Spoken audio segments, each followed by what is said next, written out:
Olá, senhoras e senhores, com vocês o professor José Diogo e na aula de hoje nós lidaremos com os princípios básicos da mecânica quântica e falaremos do modelo atômico de Bohr. Para o preparo dessa aula foi utilizado o livro Princípios de Química de Atkins e Jones. Em nosso último encontro nós fizemos uma abordagem geral sobre os modelos atômicos de Dalton, Thomson e Rutherford. Além disso, já introduzimos o espectro atômico do átomo de hidrogênio. E antes de avançarmos na aula de hoje, vale a pena revisar o que vem a ser uma radiação eletromagnética. Então, a fotografia instantânea de uma onda eletromagnética mostra dois campos, um magnético e um elétrico, os quais oscilam no tempo e no espaço e são perpendiculares entre si. Uma dada radiação eletromagnética ela é caracterizada por seu comprimento de onda ou por sua frequência, sendo a relação entre comprimento de onda e frequência mediada pela velocidade da luz no vácuo, a qual é uma constante e igual a 3 vezes 10 elevado a 8 metros por segundo. A unidade de frequência é Hertz, a qual corresponde a segunda menos 1. Esta expressão ela mostra que comprimento de onda é inversamente proporcional à frequência. Uma dada radiação eletromagnética ela é caracterizada por seu valor de comprimento de onda. Então, mudou o comprimento de onda, muda-se, portanto, a radiação eletromagnética. A radiação eletromagnética perceptível ao olho humano corresponde a esta região, que vai de aproximadamente 350 a 750 nanômetros.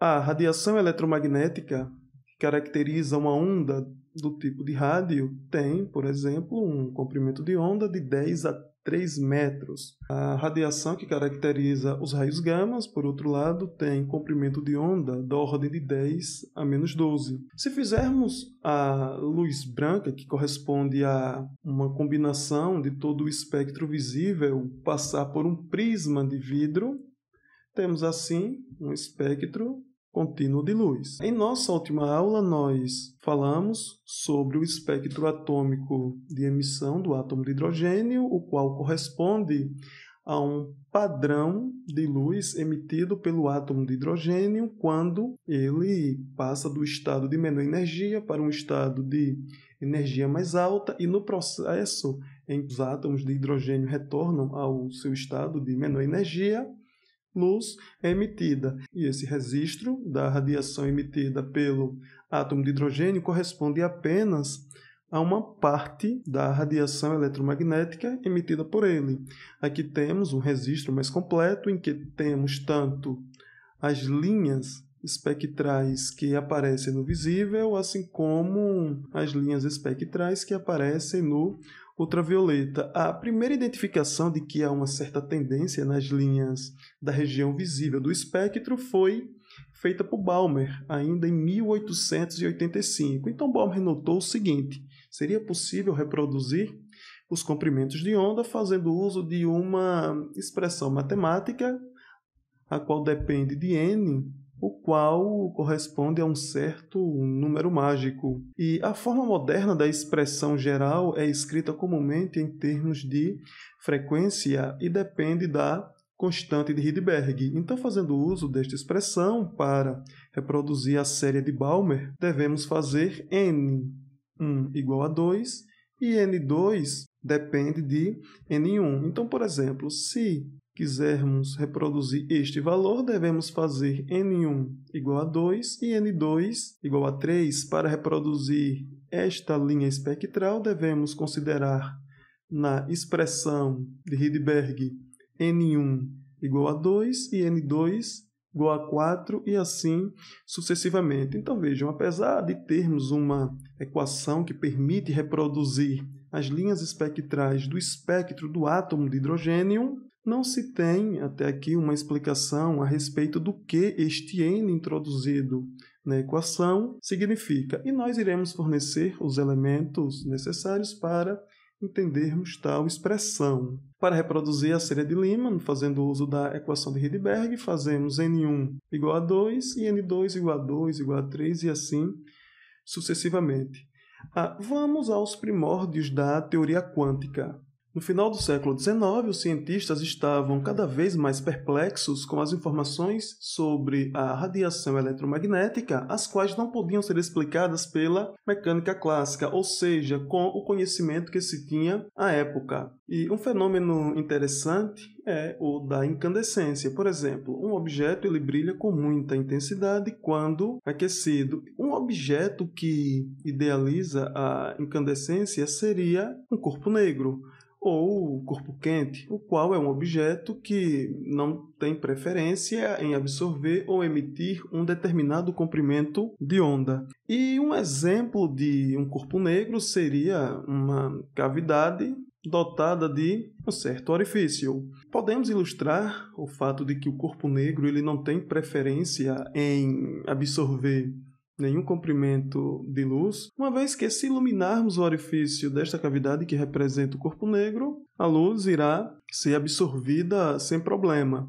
Se, por outro lado, nós fornecermos energia na forma de calor ao corpo negro, as partículas que constituem a cavidade do corpo negro irão oscilar e nesse processo de oscilação, radiação eletromagnética será produzida e a radiação eletromagnética produzida será emitida. Podemos observar que o corpo negro ele tende a liberar toda a radiação que é produzida em razão do calor que foi fornecido.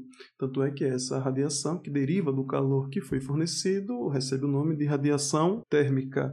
Se fizermos o registro desta radiação que é emitida pelo corpo negro, se obtém este perfil gráfico. O corpo negro é um objeto interessante de ser estudado porque o seu perfil da radiação que é liberada depende apenas da temperatura. Um exemplo de corpo negro, o qual produz radiação eletromagnética a partir da energia térmica, seria o Sol. Então, se a luz que é liberada pelo Sol for registrada, nós teremos também um espectro que se assemelha muito ao espectro do corpo negro. Duas leis são derivadas. Temos a lei de Stefan Boltzmann e a lei de Wien. Segundo a lei de Stefan Boltzmann, nós temos que a intensidade total, e intensidade total aqui corresponde à área espectral, é proporcional à temperatura elevada à quarta potência. Por outro lado, a lei de Wien lida com uma relação entre o comprimento de onda máximo e a temperatura. Então, segundo a lei de Wien, o comprimento de onda máximo é inversamente proporcional à temperatura. E podemos observar isto no gráfico. Olha, vejam que ao passo em que a temperatura aumenta, temos um deslocamento do comprimento de onda correspondente ao máximo do espectro para valores menores. Ou seja, o aumento da temperatura leva a uma diminuição no comprimento de onda máximo. Em relação à lei de Stefan Boltzmann, nós temos o seguinte, que a intensidade total ela é dada pela área espectral e quanto maior a temperatura responsável pela geração da radiação emitida pelo corpo negro, nós temos que maior é a área associada. E aqui temos a constante da lei de Stefan Boltzmann, e aqui temos a constante da lei de Wien. E a lei de Wien é particularmente importante para determinar a temperatura das estrelas. Então, a radiação perdida por uma dada estrela se parece com a radiação liberada por um corpo negro. E tendo conhecimento do lambda máximo daquela radiação que é perdida por uma estrela, nós podemos calcular a temperatura equivalente. E fazendo uso do que se sabia de física à época, se obtinha uma relação entre a intensidade da radiação emitida pelo corpo negro em função do comprimento de onda através de uma relação matemática em que a intensidade seria proporcional à quarta potência do comprimento de onda. Este gráfico, obtido a partir desta equação, fazendo uso da física que se tinha à época, levava-se a um resultado em que o comportamento gráfico seria assintótico aos comprimentos de onda correspondente à radiação ultravioleta, aos raios-x, e este resultado catastrófico ele recebe o nome de catástrofe do ultravioleta.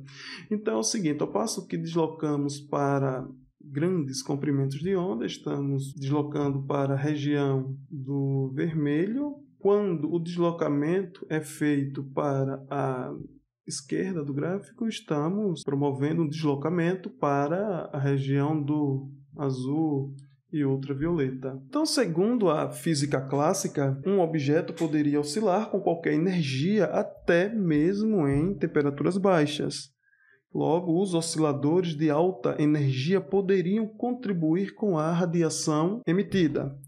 Então vejam, se qualquer oscilador pudesse contribuir gerando radiação eletromagnética, dessa forma a escuridão não existiria. E Max Planck, em 1900, resolveu o problema considerando o seguinte, olha, ao invés de considerar que todos os osciladores contribuem liberando energia, vamos considerar o seguinte, olha, ao invés de considerarmos que todos os osciladores contribuem, vamos distinguir os osciladores e vamos levar o seguinte em consideração.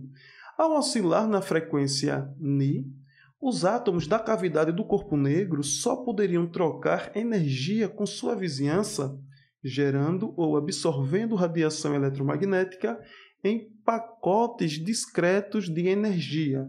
E a esses pacotes discretos de energia foi dado o nome de quanta.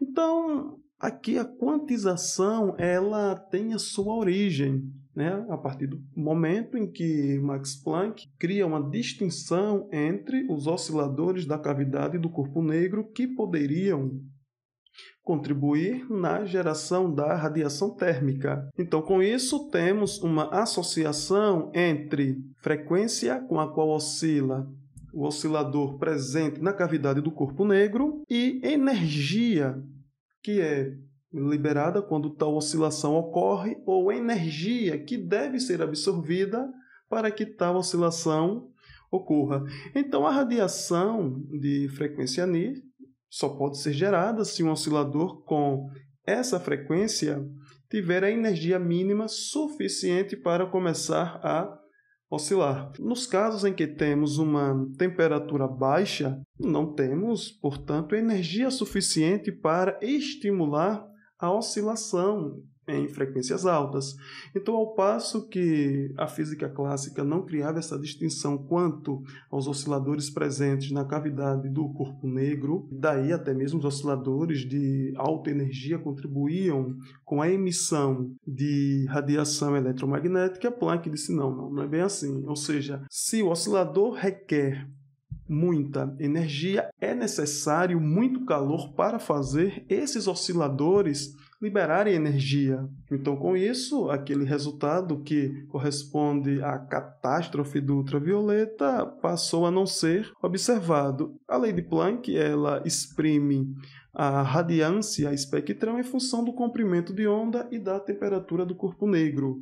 Então, ao invés de obter uma equação em que a intensidade espectral pudesse estar associada ao comprimento de onda elevado à quarta potência, Planck obteve uma equação totalmente diferente que pôde reproduzir o comportamento da radiação liberada pelo corpo negro. Um outro experimento que foi de suma importância para o desenvolvimento da mecânica quântica consiste no efeito fotoelétrico. E o efeito fotoelétrico ele lida com a ejeção de elétrons de um metal quando sua superfície é exposta à radiação eletromagnética. Então, se considerarmos, por exemplo, uma fonte de radiação ultravioleta, e se iluminarmos a superfície metálica fazendo uso de tal fonte, elétrons serão ejetados. E as observações experimentais que são feitas para o efeito fotoelétrico são as seguintes. Nenhum elétron ele é ejetado até que a radiação tenha frequência acima de um determinado valor característico do metal,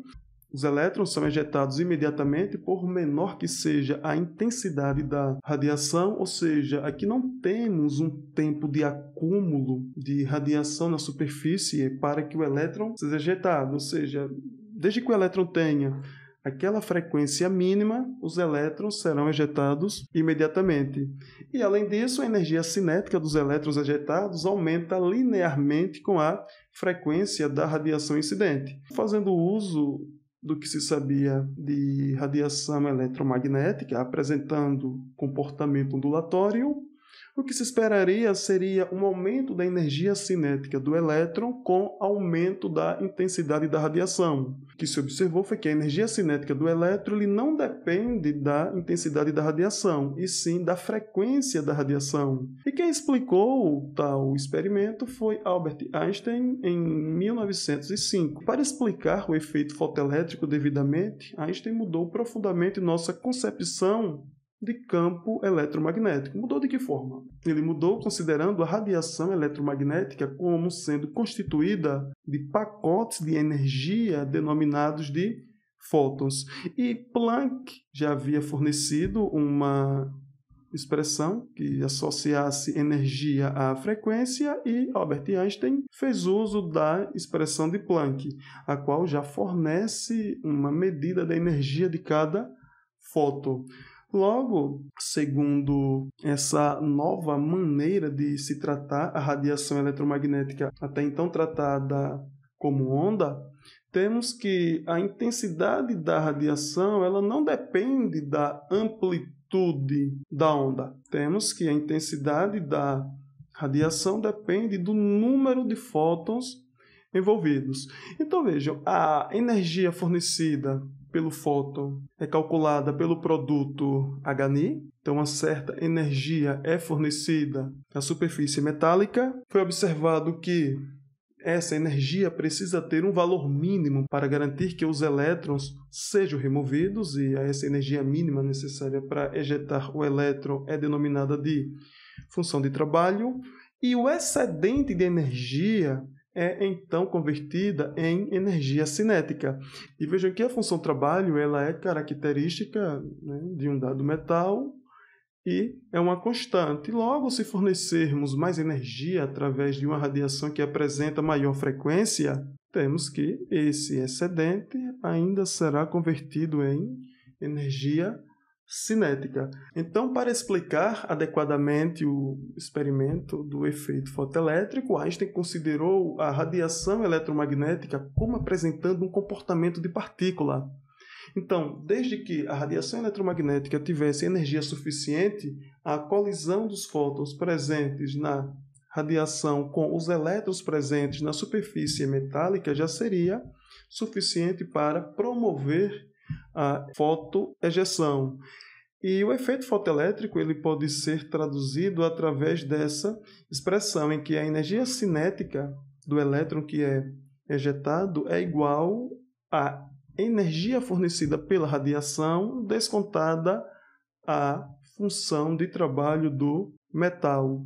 Embora Einstein tenha mostrado que a radiação eletromagnética apresenta comportamento de partícula, se fizermos a mesma radiação eletromagnética, por exemplo, incidir em um anteparo dotado de duas fendas, será observada uma figura de difração. E essa figura de difração ela tem associação com um padrão de interferência construtiva. E a dualidade que a radiação eletromagnética apresenta é o coração da física moderna. E em relação ao padrão de difração observado, podemos explicar recorrendo ao modelo ondulatório, em que a interferência construtiva leva ao sinal observado e ao sinal que não é observado é sinal de que temos interferência destrutiva. Aqui estamos lidando com a dualidade, ou seja, com o comportamento tanto de partícula quanto de onda que a radiação eletromagnética apresenta. Porém, Louis de Broglie mostrou em 1925 que partícula também apresenta comportamento de onda. E nós temos que o comprimento de onda é inversamente proporcional à massa. Então, partículas que apresentam massas diminutas irão apresentar valores apreciáveis de comprimento de onda, tal como é o caso do elétron. A massa do elétron é aproximadamente 10 a menos 31 kg. Então, para partículas diminutas como o elétron, as propriedades ondulatórias serão manifestadas. Se exprimirmos a relação de de Broglie em termos de momento linear, bastamos substituir o produto massa vezes velocidade por momento linear. E o caráter ondulatório dos elétrons ele pôde ser observado em um experimento realizado por Clinton Davidson e Lester German em 1921, em que um feixe de elétrons foi colidido em um sólido de níquel e o padrão que foi observado foi aquele típico de onda. Logo, a partir de observações do espectro de linhas de determinados elementos, Bohr admitiu que os elétrons estavam confinados em estados específicos de energia. Então, ao passo que Rutherford colocou as cargas positivas em seu modelo no seu devido lugar, isto é, no núcleo, Bohr tratou de considerar os elétrons como restritos a determinados níveis. E a partir desta consideração, Bohr pôde explicar adequadamente o espectro de linhas do átomo de hidrogênio. Por exemplo, no caso da série de Balmer, podemos explicar que a passagem de um elétron de um dado estado caracterizado por n igual a 6 para um estado caracterizado por n igual a 2, a emissão que se observa é em 410 nanômetros.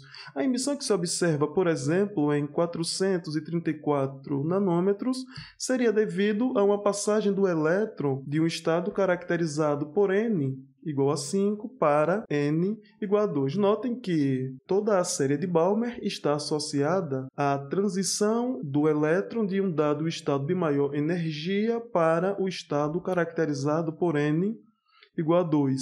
E a passagem do elétron de um estado para outro é acompanhada de uma emissão de radiação eletromagnética. Logo, aqui Bohr fez uso dos pacotes de energia introduzidos por Einstein, sendo este pacote de energia caracterizado por hν.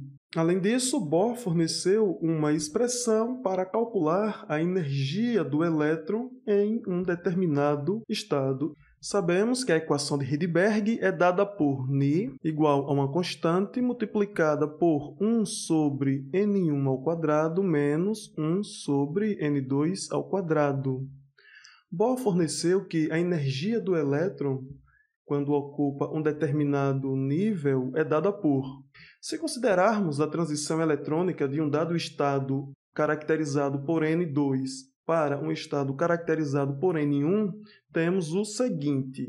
Está aqui o nosso estado caracterizado por N2 e aqui está o nosso estado caracterizado por N1. Então, se o elétron ele sofre a transição do estado caracterizado por N2 para o estado N1, radiação eletromagnética será emitida. E essa radiação eletromagnética que será emitida é caracterizada por hν. A separação de energia envolvida para esses dois estados é dada por... Podemos organizar esta expressão obtida da seguinte forma. Vejam, notem que a expressão que acabamos de obter, ela já apresenta alguma semelhança com a equação de Rydberg. Porém, notemos que esta expressão que obtivemos está associada à diferença de energia, ao passo que a equação de Rydberg está associada à frequência. Porém, se lembrarmos da equação de Planck, que diz que energia é igual a hν, vejam que, se multiplicarmos o primeiro membro, assim como o segundo membro da equação de Rydberg, nós teremos uma constante em termos de energia. Então, vejam que, se multiplicarmos o primeiro termo por constante de Planck, teremos, como a constante de Rydberg é igual a 3,29 vezes 10 a 15 segundo a menos 1, e a constante de Planck é igual a 6,626 vezes 10 a menos 34 joules por segundo. Fazendo essa multiplicação, obtemos o seguinte resultado: 2,18 vezes 10 a menos 18. Porém, Na expressão que acabamos de obter fazendo uso da expressão de energia fornecida por Bohr, nós temos que a constante ela é dada em elétron-volt. Logo, devemos converter este valor de Joule para elétron-volt. E para isso, precisamos multiplicar pelo seguinte fator. 1 elétron-volt equivale a 1,602 vezes 10 a menos 19 Joule.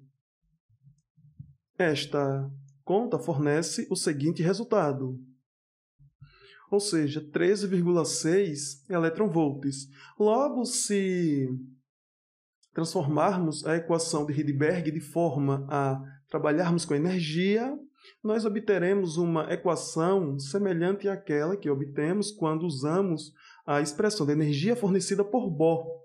Com Bohr, o N ganha um significado físico. O N passa a ser entendido como sendo um número que especifica um dado nível de energia. Então veja que o modelo atômico de Bohr ele lida com a quantização, quando considera que o elétron não pode ocupar qualquer estado. Embora o modelo atômico de Bohr explique adequadamente o espectro atômico do átomo de hidrogênio, se estivermos lidando com espectros atômicos de átomos que contenham mais do que um elétron, o modelo atômico de Bohr falha. E, além disso, o desdobramento das linhas espectrais na presença de um campo magnético ou na presença de um campo elétrico também não podem ser descritos fazendo uso do modelo atômico de Bohr. Logo, refinamentos são necessários. E lidaremos com o modelo atômico atual em nossa próxima aula. E como diz o nosso caro professor Pierre, aula dada, aula estudada hoje.